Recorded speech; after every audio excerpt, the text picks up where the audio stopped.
ఇంద్రలోక భవనాన్ని ఈడ్చుకొచ్చి గదిలో మార్చి మళ్ళీ కట్టారో ఏమో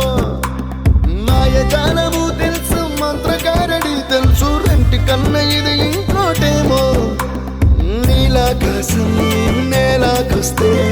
ఇట్టాగే ఉంటాదో ఏమో ఈ సంతోషం దాచాలంటే హృదయాలు ఓ వంద కావాలేమో ఇంతందంగా ఉంటుందా ఈ లోకం